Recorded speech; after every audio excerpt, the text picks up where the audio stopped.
Salut tout le monde! T-shirt de super-héros, c'est l'heure des BD du mois. Vous l'avez deviné. Mais en fait, c'est pas vraiment un t-shirt de super-héros, c'est un t-shirt de super-vilain. Bon, j'ai épuisé tous mes t-shirts de super-héros, alors il faut que je sois un peu plus créative. Donc voilà, mais ça marche quand même dans la thématique. Donc voilà, comme je viens de l'annoncer, c'est l'heure de vous présenter mes BD du mois. Alors peut-être que cette vidéo va être beaucoup plus courte que les autres vidéos sur les mêmes sujets que j'ai déjà fait, parce que j'ai pas beaucoup lu de bande dessinée ce mois-ci. Je vais pas me répéter, mais voilà, j'ai été occupée, j'ai commencé à travailler et tout ça, donc forcément beaucoup moins de temps pour la lecture, et blablabla. Donc voilà, mais j'ai quand même réussi à lire 3 BD, en fait 4, mais dans cette vidéo je ne vous en présenterai que 3, parce que la dernière va être dans une autre vidéo thématique que vous allez voir très prochainement. Donc voilà, alors j'ai lu donc 3 bandes dessinées très différentes les unes des autres. Donc je vais commencer par vous présenter la première, qui est une bande dessinée donc que je voulais lire depuis très longtemps, en fait depuis sa sortie. Et j'ai finalement réussi à la trouver à la bibliothèque, donc je suis super contente. Il s'agit de La Page Blanche de Pénélope Bagieux et Boulet. Donc Pénélope Bagieux est une illustratrice que j'aime vraiment beaucoup, que j'avais découvert à travers son blog il y a quelques années et que je suis depuis et que j'adore, voilà, tout simplement. Et donc là, elle s'associe avec son ami Boulet qui lui donc a écrit la BD et Pénélope l'a illustrée. Je sais pas ce que je fais avec mon stylo, voilà, je vais le lâcher. Donc ça parle d'une jeune fille qui est ici, qui se réveille un beau matin sur un banc à Paris et qui n'a aucun souvenir de rien du tout. Alors elle ne sait plus qui elle ne sait plus comment elle est arrivée ici, elle ne sait pas où elle habite, enfin bref, elle est complètement perdue, elle ne sait pas quoi faire. Donc voilà, et donc cette BD, c'est en fait sa quête pour savoir ce qui lui est arrivé et qui elle est finalement. Donc voilà, j'ai vraiment beaucoup aimé cette petite bande dessinée qui se lit très vite. Les dessins, ouais, je vais commencer par vous parler des dessins. Donc c'est les illustrations de Pénélope que j'aime beaucoup, donc c'est un style particulier, voilà, c'est très joli, voilà. Euh, Très féminin, si on peut dire ça comme ça. Bon, je vais pas m'étendre sur ce sujet, mais voilà, j'aime beaucoup ce genre de dessin qui change un petit peu. Et voilà, l'histoire, quant à elle, j'ai beaucoup aimé aussi. C'est vrai que pendant toute la bande dessinée, on se demande qui est cette fille et qu'est-ce qui lui est arrivé. Et finalement, ben, on n'en apprend pas beaucoup. La fin m'a un peu laissée sur ma faim, c'est le cas de le dire.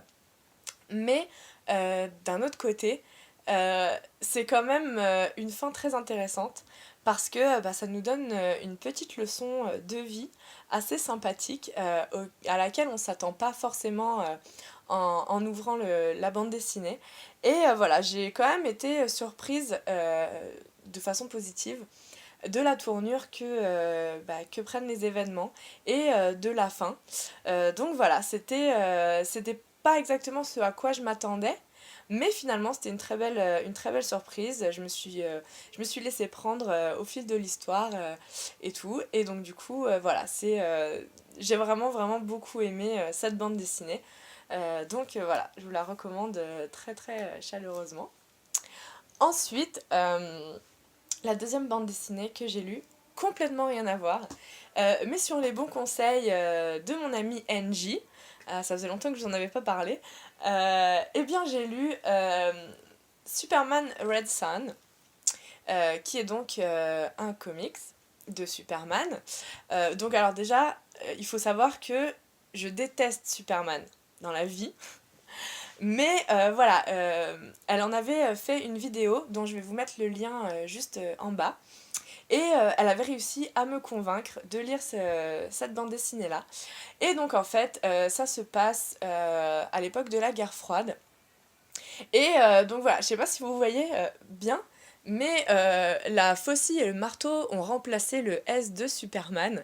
Donc voilà, Superman travaille ici pour Staline.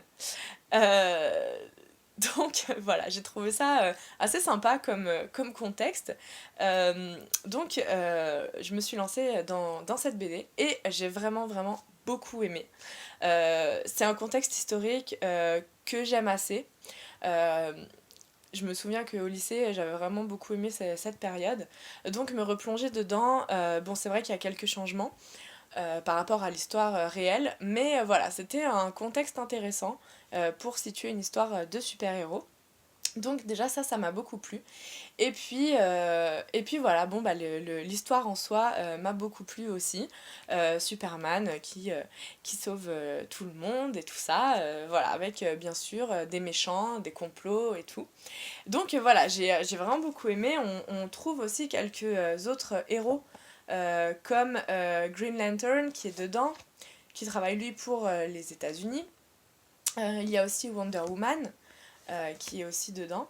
Et puis voilà, donc les illustrations sont très basiques, très classiques pour le genre. Donc voilà, c'était assez agréable à regarder aussi. Et puis voilà, j'ai bien aimé aussi la fin, qui fait un lien avec le Superman qu'on connaît maintenant, qui vient de sa planète et tout. Donc voilà, c'était une expérience très intéressante. Ça ne m'a pas forcément fait aimer le personnage de Superman. Voilà, je reste convaincue que non, j'aime vraiment pas ce héros. Mais voilà, c'était une très agréable découverte. Et voilà, c'est un one-shot.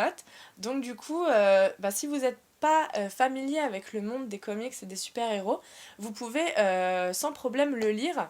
Parce que voilà, c'est à part, donc il n'y a aucun problème, vous pouvez le lire sans souci et sans même grande connaissance des super-héros. Moi, je trouvais que ça gênait pas vraiment. Donc voilà, très belle découverte, merci Angie. Et la dernière bande dessinée que j'ai lue, alors ça, j'en avais jamais entendu parler avant de la croiser à la bibliothèque. Je l'ai trouvée par hasard et j'ai été conquise par la couverture et l'univers qu'elle annonçait. Donc ça s'appelle Gloom Cookie, ici, voilà. Donc déjà par rapport à la couverture, j'ai trouvé que ça avait l'air un peu un univers plus ou moins burtonien. Et donc voilà, vous savez que j'adore Tim Burton, alors je me suis jetée dessus. Euh, voilà, donc ça parle de toute cette galerie de personnages. Ce sont des petites scènes en fait différentes euh, qui, bah voilà, qui suivent en fait ces personnages-là.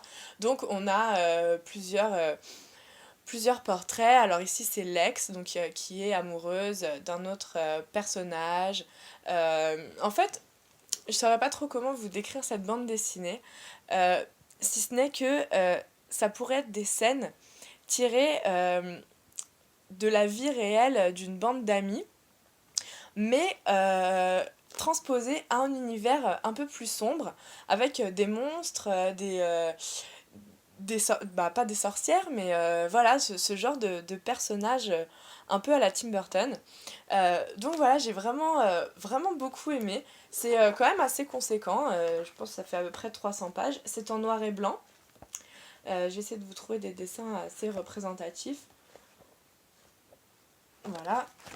Donc là, ici, hein, c'est un chapitre sur Lex, qui est donc une toute petite jeune femme, un peu gothique, voilà, que j'ai vraiment beaucoup apprécié. Et voilà, donc les personnages sont tous hauts en couleur, ils ont une personnalité très forte et un caractère bien trempé. J'ai bien aimé ça, donc après, il n'y a pas vraiment à proprement parler d'histoire, c'est plusieurs petites histoires qui sont toutes reliées. Mais bon voilà, c'était une très belle découverte, un très bon moment, avec un univers et une ambiance que j'ai vraiment beaucoup apprécié. Donc voilà, c'était très bien. Et bah c'est tout déjà, voilà, je vous avais dit que j'avais pas beaucoup lu de bande dessinée ce mois-ci, mais c'était toutes de très belles découvertes, donc je suis vraiment contente de mon bilan BD du mois de septembre. Je vais essayer d'en lire un peu plus au mois d'octobre et surtout j'aimerais bien commencer des nouvelles séries. Voilà, je vais prospecter un peu ma bibliothèque et voir ce qu'il en ressort. Donc vous verrez ça le mois prochain. J'espère vous apporter plein de jolies découvertes. Et en attendant, eh bien, vous pouvez continuer à vous abonner à tous mes comptes sur les réseaux sociaux, à la chaîne YouTube. Et puis laissez-moi vos commentaires, comme d'habitude, ça me fera super plaisir de vous répondre. Et en attendant, je vous souhaite de bonnes lectures et je vous dis à très vite. Bye!